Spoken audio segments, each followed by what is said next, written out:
I got this knife here. I believe it's a Rihe design knife, but it could be a sixleaf, so I don't know. Well, we're just gonna have to get into it and investigate a little further. Some of these are Rihe design, and then some of them are sixleaf, but they're the same knife. If that makes any sense. I think some collaboration going on, and then Rihe Design gets some models that are just branded solely Rihe and not sixleaf. I think. I don't know. I just know that I follow both on eBay. And they have a bunch of new budget pieces out. And this is one of them. It's a budget piece. See if it's got a model number on it. If not, I'm going to have to look it up. It's got some interesting brown G10 going on here, though. Yeah. Feels wonderful. It's got like a soft texture, steel liners, kind of an oddball pocket clip with a mountain of tension on it. And then it's got this see-through, huge nut spacer thing going there. And it's the same thing here. The pivot is this see-through deal as well. Interesting. Well, let's get this out. Hollow ground, dual ground. Rihe design. It's a RH501 in 9CR13 MOV. Liner lock. Action's kind of chunky. I can feel the bearings running. Now that could be that they just, this rough grind that's on this blade right here, those bearings are going to have to cut their path. You know what I mean? Nice. I mean, this blade, super aggressive. I mean, look at this thing. Wow. It's a big knife. Let's get a full grip here. And I've still got handle way beyond the edge of my hand. Jimping on the spine. Yeah, I can feel those bearings. Pretty snappy.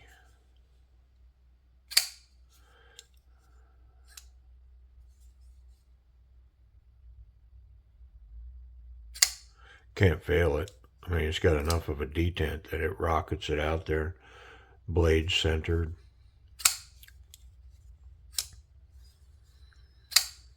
I mean, let's get in it. What's that going to take? I mean, it is a goofy looking... What do we got going on here, man? I'm not even sure if I have tools big enough to get me in. Yeah, that worked. Wow, look at this thing. A hollow nut. That is very unique.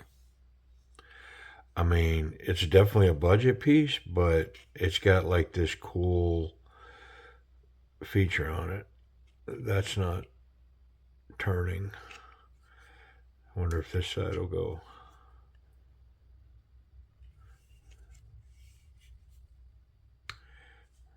Yeah, I think it's the other side. I just didn't give it enough. Yep.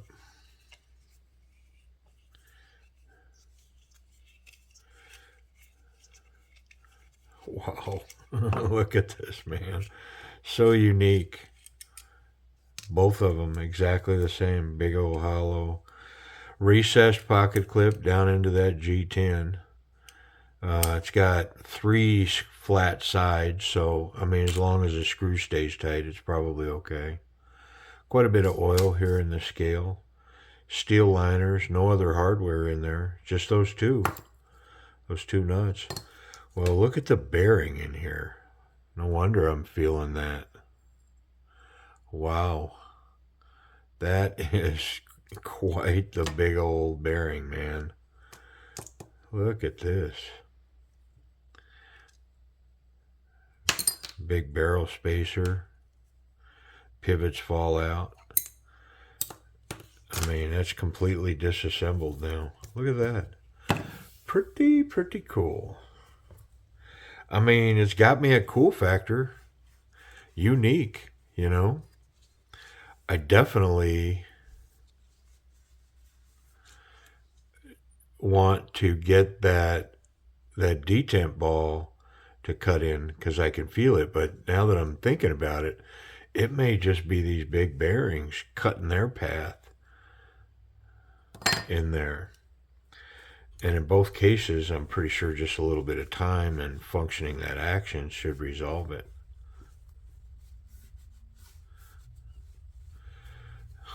I mean, yeah, the cool factor,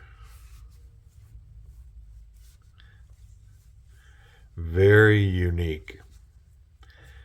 I mean, it's unique to me. Now, there may be some of y'all going, yeah, that's nothing new. This company, that company did it, several years ago or whatever. But it's a first run for my eyes. Yeah. Yeah. Yeah, for sure. Stupid. I mean, sometimes I'm such a moron, man.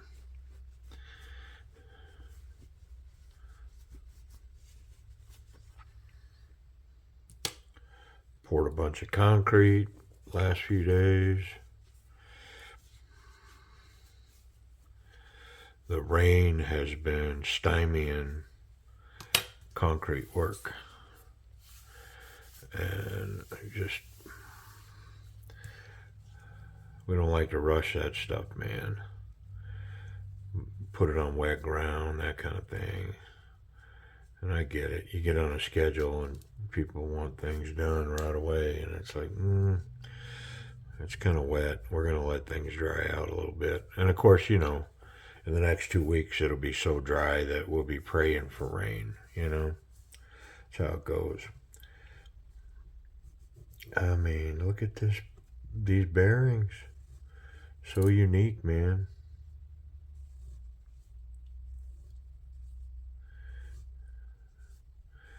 I mean, all in all, it's a pretty simplistic design. There's nothing super complicated going on here. Nice pivot. I mean, I think I better put this one in too, because then I can lay it down and then get my scale on top. Yep. Pivot pin or stop pin. Get me one of these big bearings.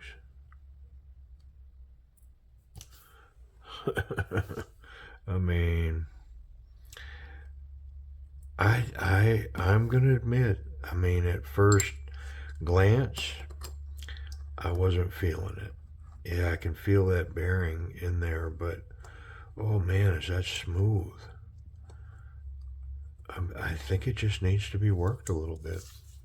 We're gonna find out.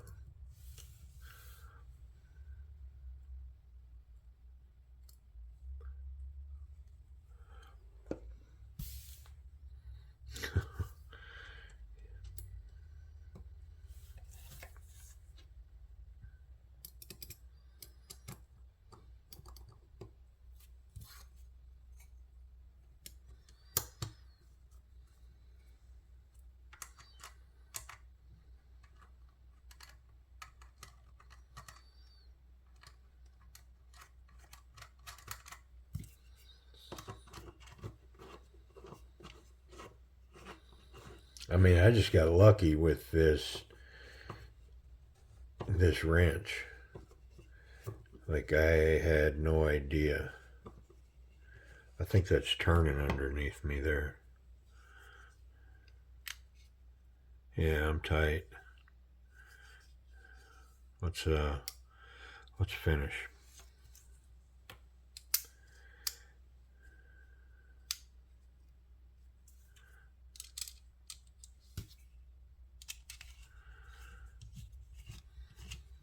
I mean, there's definitely no argument about, the hardware's too small. You know what I mean? The age old, man, I wish they'd have used T6s or T8s. It's like, yeah, I bet you did. I'm too tight.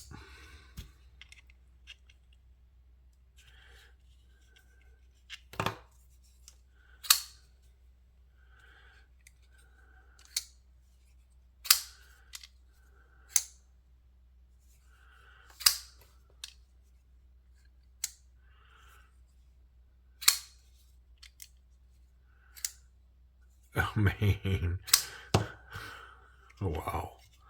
Okay. Well, let's talk about this action. So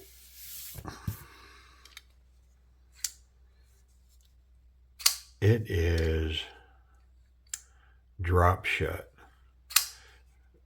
completely locked up. I mean, just as solid as a rock, and drop shut, and cannot fail it. Now I can feel those bearings turning a little bit, but it's not impacting the action at all. And I'm pretty sure that the more it gets used, the more that will go away. So, I mean, I have to call it for what it is. This is an A-level action. Can't fail it. Drop shut, smooth as could be. Yeah, A-level action. Easy access to the liner lock, lowered here, scalloped here. So just getting in to get that. And the tension on that liner lock is, I mean, it's definitely reasonable because it's very easy to swing out of the way and unlock this knife.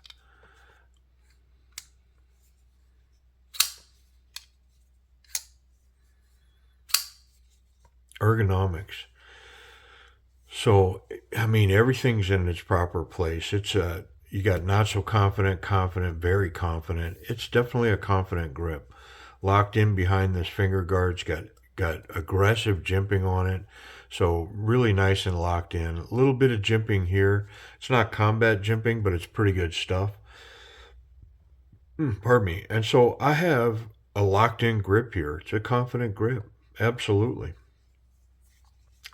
The reverse is here. Nice platform for the thumb. And this handle is big enough that you could reverse this. So if you were going to stab down, I would want to be here with the knife in my palm this way versus this way. Only because this is going with the knife in the lock, and this is, to me, putting pressure up on the lock. So, yeah, I mean, great ergonomics. Let's check that pocket clip.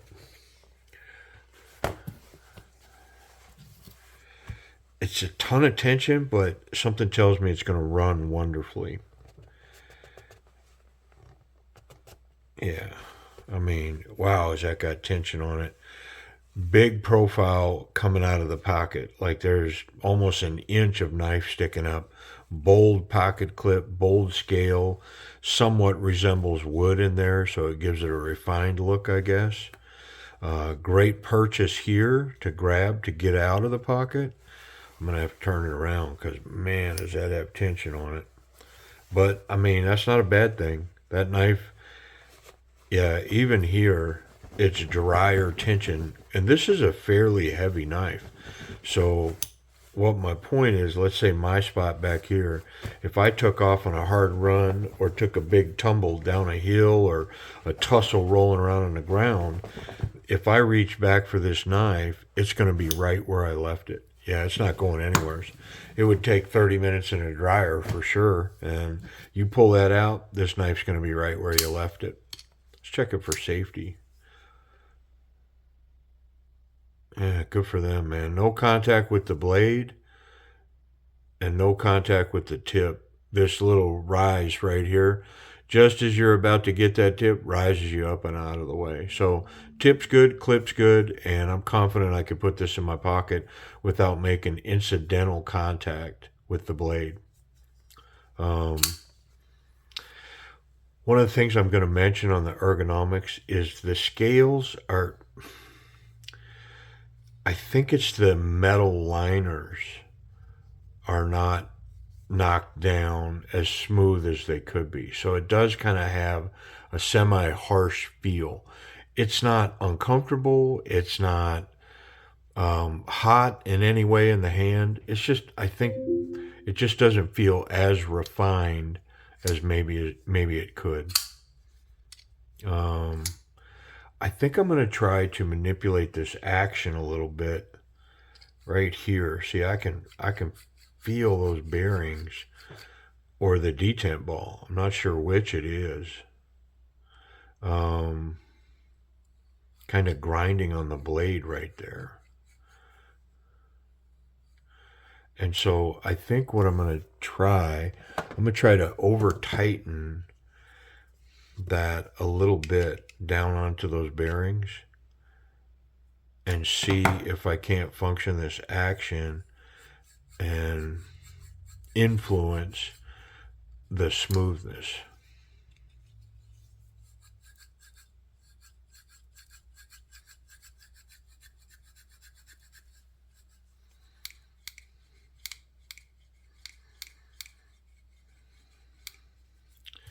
Let me see if I can get it just a little tighter.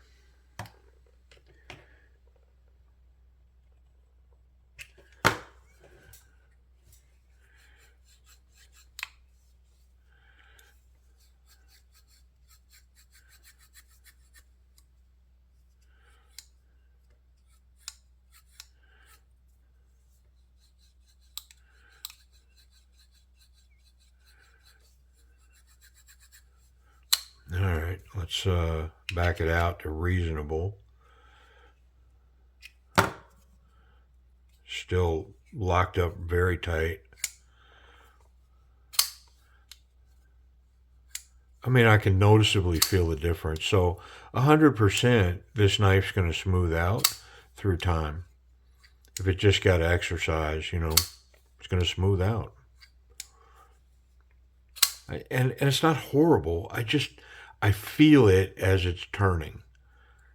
Like right in there, I can feel either the pivot on the blade face, not the pivot, the detent ball, or it's the bearings. I'm not sure which, but either or both will smooth out through time, through work.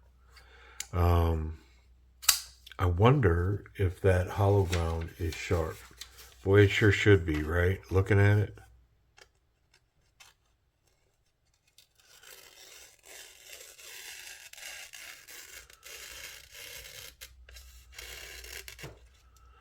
I mean, that's sure represented sharp. What about this upper grind?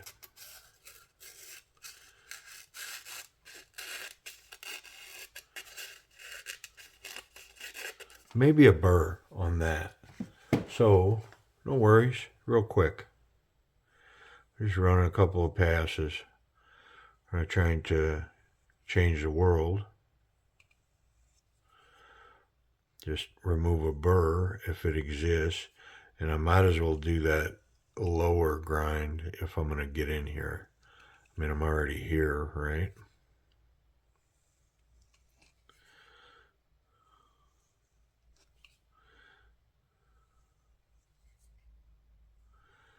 All right, let's run it on a piece of wood here.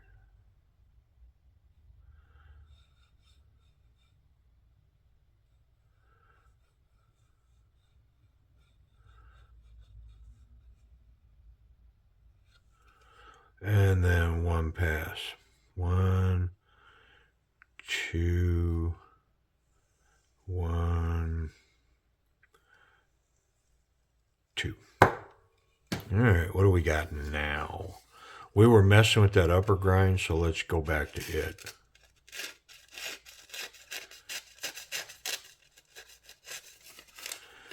I mean, I think it's the paper I'm messing with. Let's see if I can't get a different piece going.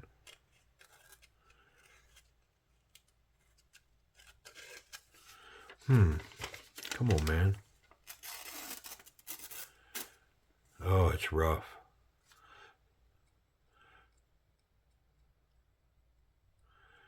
I mean, come on. That doesn't make me happy at all. Let's see if we can't resolve that, because that was not good.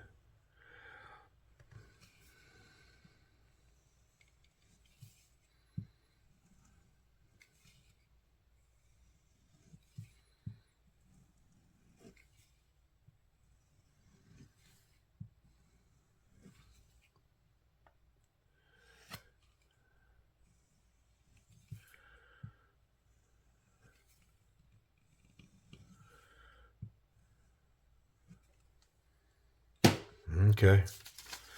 Let's try it again. Do it again.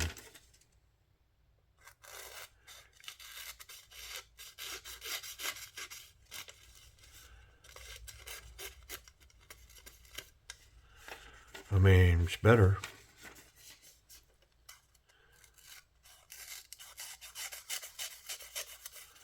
I think I could definitely sharpen this knife and resolve whatever's going on here.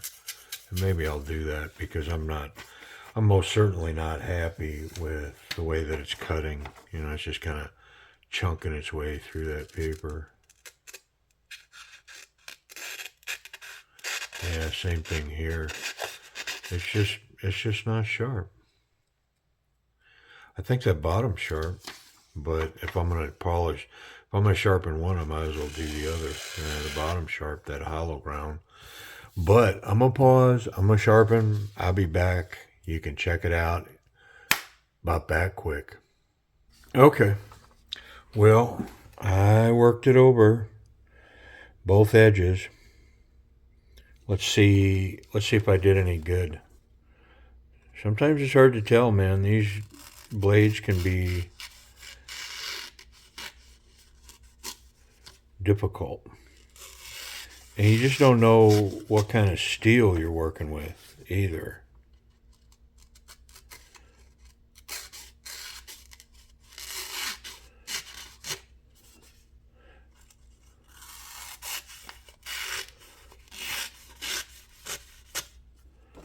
I mean,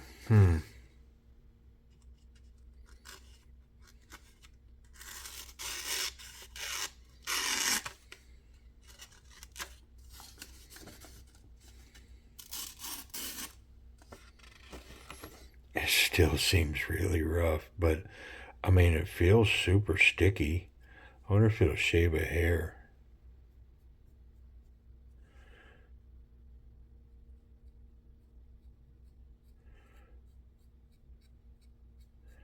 I mean, it needs more work. Definitely needs more work. It is sub standard, in my opinion. Like, this is barely sharp. And I mean, I completely reprofiled it, and like I say, it feels sticky, but boy, it just does not want to cut. Hold on a sec. Okay, last trip down this road. But what I did,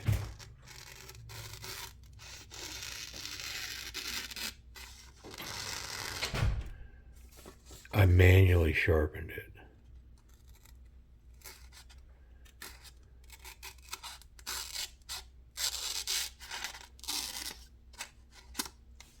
Yeah. So it's very sticky now, and it's very sharp, and I did it here. Yep. I mean, sometimes you got to go old school, right? Sometimes you just got to dig deep and go old school. Is this thing as sharp as the sharpest tool in my toolbox? No, it's not, but it's sharp now. I mean, I would be comfortable to say that the knife is sharp. I mean, but oh my goodness, did I have to work to get that. Some steels just don't take to the belt. Some steels don't take to a strop. Some steels don't take to a diamond. I mean, and I just took the old stone to it and worked it, man. Raised a burr on one side and then moved it to the other side and progressed through it. And now it's sticky sharp. Oh, man.